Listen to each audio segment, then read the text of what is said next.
आपको YouTube पे हजारों ऐसे वीडियो मिल जाएंगे जहाँ पे ये कहा जाता है कि जो आपका घर है, घर के लिए जो पावर सप्लाई जा रहा है, उस पावर सप्लाई के साथ में कैपेसिटर को कनेक्ट कर दीजिए और इसको कनेक्ट करने के बाद आपका जो इलेक्ट्रिसिटी बिल है, इलेक्ट्रिसिटी बिल कम हो जाएगा।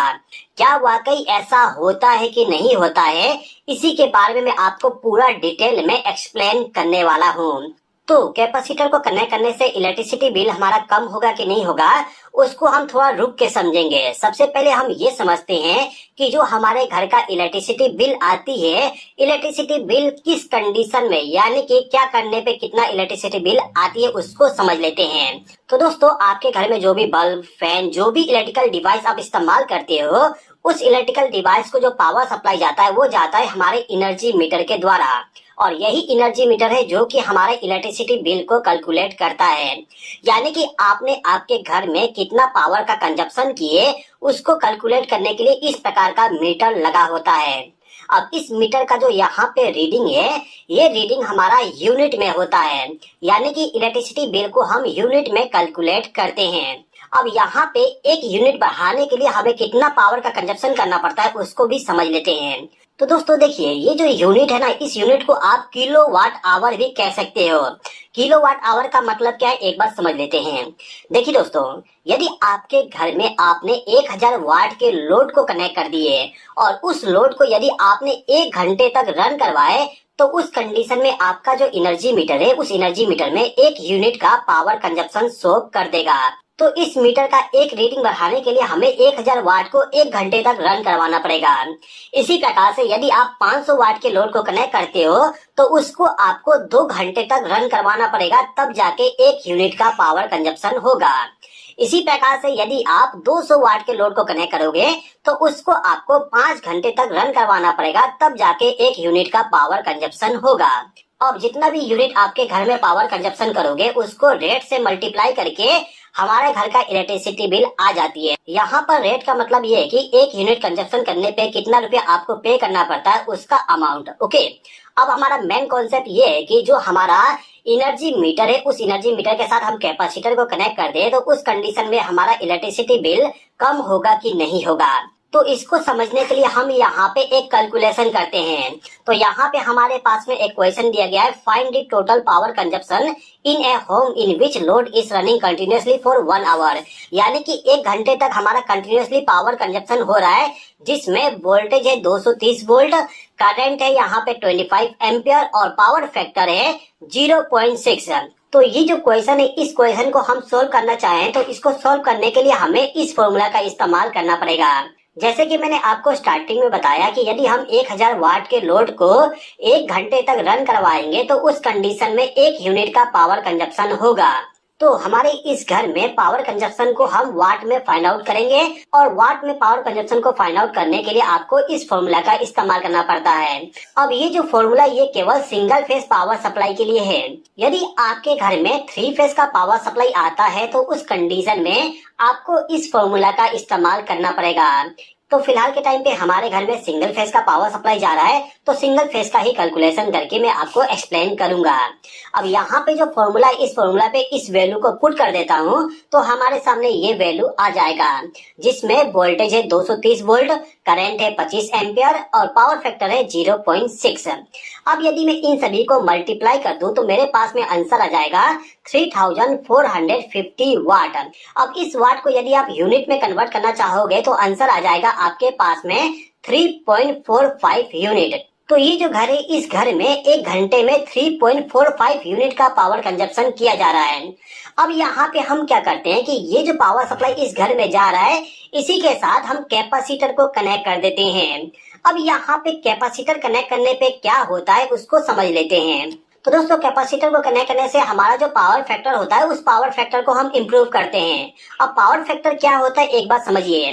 देखिए दोस्तों, जो हमारे घर का पावर सप्लाई होता है, उस पावर सप्लाई का जो वोल्टेज और करंट है, ये जो यहाँ पे ग्रीन वाली लाइन है, ये है वोल्टेज का, और ये जो रेड वाली लाइन है, ये है करंट का।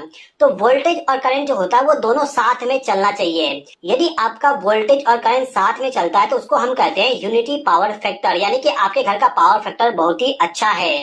इसके बाद जो आपके घर का वोल्टेज और करंट है, उसमें यदि वोल्टेज पीछे रह जाता है और करंट आगे चलता है तो उसको हम कहते हैं lagging power factor. Lagging power factor तब होता है जब आपके घर में इंडक्टिव लोड को कनेक्ट करते हो। इंडक्टिव लोड का मतलब कि आपके घर में यदि मोटर को कनेक्ट कर दोगे तो आपके घर का जो वोल्टेज और करंट है वो आगे पीछे हो जाएंगे। वोल्टेज पीछे रहेगा, करंट आगे हो जाएगा। ओके, इसी प्रकार से यदि आपके घर में कैपेसिटिव लोड कनेक्ट किया गया है तो उस कंडीशन में जो करंट होगा वो पीछे हो जाएगा और जो वोल्टेज है वोल्टेज आगे हो जाएगा। और यदि आपके पावर सप्लाई में वोल्टेज आगे चल रहा है और करंट पीछे है तो उसको हम कहते हैं लीडिंग पावर फैक्टर। ओके, तो नॉर्मली हमारे घरों में मोटर कनेक्ट किया जाता है जिसके वजह से हमारे घर का पावर फैक्टर लैग हो जाती है। अब यदि आपके घर का पावर फैक्टर लैग हो गया तो उसको इम्प्रूव करने के लिए हम कैपेसिटर को कनेक्ट करते हैं। तो ये जो घर है, इस घर के लिए जो पावर सप्लाई जा रहा है उस पावर सप्लाई के साथ हमने कैपेसिटर को कनेक्ट कर दिए जिससे कि यहाँ पे जो पावर फैक्टर है पावर फैक्टर इम्प्रूव हो जाए। तो पावर फैक्टर को इम्प्रूव करने के बाद जो करंट होता है उसमें कुछ चेंजेस होती है। कितना चेंजेस होता है, क्या चेंजेस होता है उसको हम समझते हैं। ठीक है, तो कैपेसिटर को लगाने के बाद इस घर में कितना एम्पीयर करंट फ्लो हो रहा है उसको पता करने के लिए आपको इसी फॉर्मूला का इस्तेमाल करना पड़ेगा। अभी के टाइम पे हमें करंट फाइंड आउट करना है तो इस फॉर्मूला को मैं तोड़ मरोड़ दे रहा हूँ, यानी कि अब फॉर्मूला हमारा ये वाला हो गया। अब ये जो फॉर्मूला है इस फॉर्मूला पे वैल्यू को मैं पुट कर देता हूँ। तो यहाँ पे जो वाट है, वाट हमारे पास में 3450। तो मैंने लिख दी यहाँ पे। वोल्टेज हमारा है यहाँ पे 230 वोल्ट और पावर फैक्टर हमने इम्प्रूव कर दिए 0.9। हमारा पहले पावर फैक्टर था 0.6, लेकिन कैपेसिटर को हमने कनेक्ट करके पावर फैक्टर को इम्प्रूव कर दिए और पावर फैक्टर अभी के टाइम पे हमारा 0.9 है। तो इसको पुट करने के बाद यदि हम करंट को फाइंड आउट करेंगे तो आंसर आ जाएगा हमारे पास में 16.66 एम्पियर। आप यहाँ पे डिफरेंस देख सकते हैं। पहले हमारे घर में करंट फ्लो हो रहा था 25 एम्पियर, लेकिन कैपेसिटर को कनेक्ट करने के बाद अब करंट फ्लो हो रहा है 16.66 एम्पियर। तो कैपेसिटर को लगाने के बाद हमें ये पता चल गया कि करंट हमारा कम हो जाएगा।